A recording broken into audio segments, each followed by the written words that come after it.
for me, the Vincetti brothers resonated for me because it was about that kind of minutia of like everyday life.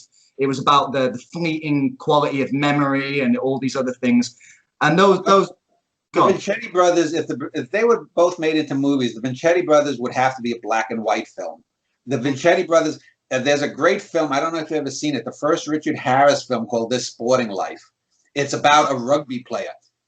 Watch it. Harris was never better. It's a fucking great movie. The first film by Lindsay Anderson. It's Lindsay Anderson. Harris is great. This Sporting Life, a fantastic movie, a great film. But I wanted to ask you. So you've read a Norwegian in the Family. Did you read it through the credit sequence at the end? The credit sequence, yes. Although it's been a while. Okay, so you know that there's the ending of the novel proper that Manny Cole wrote, and then there's the ending of the book, and they're different. The ending of and we can talk about it. There's no spoilers because my stuff is so complex, you can't really spoil it. So, but it's also accessible in a sense too. But the end of the novel is basically with Big Frank rowing back to shore after he's dumped the body of Paulie's baby and lover into this thing called the Great Peconic Bay on Long Island, and he's rowing back towards the light. It's sort of the imagery of going to heaven. I see the light and I'm going towards light. Michael rowed the boat ashore. Then the book ends, and we get the double ending with him rowing and Paulie getting confronted by the Norwegian with that, the only thing hyacinths and May or whatnot is this kind of flowery shit that the Norwegian think is deep. Then we get the credit sequence and we get outtakes, because if you remember the whole film, there's interludes, there's overtures, there's trailers, and the book ends with 10 or 12 little outtakes from scenes early in the book. And the final one is Big Frank is his boat is starting to sink. Presumably they're filming. This is a very Ingmar Bergman-like moment. And what happens? Big Frank looks up and says, "Is that all there is, Danny boy?"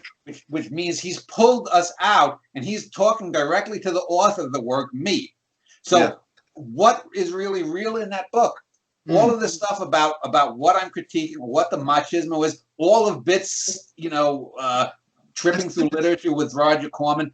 I pulled the rug out right at the end there, but it works so well because what is real? I mean, it's a book that could go over and over again. It's a Patrick McGowan Prisoner ending, isn't it? Well, and that's one of the greatest works in television art. It might be the only television art. But is that the? I feel like that's kind of the way most great things end, don't they? They're not conclusive. They open up the possibilities rather than close them down and go, there you go, there's your headstone. Something happens at the end of the Vincetti brothers quite similar. I think Manny Cole, the whole way through the book, is kind of a consolidated voice, like he's a character. But by the end he's fragmented a bit. We're not really sure who Manny Cole is, who Manny Cole is. And we have the scene at the diner between the brother and someone else, I think a friend of someone who knew Manny Cole.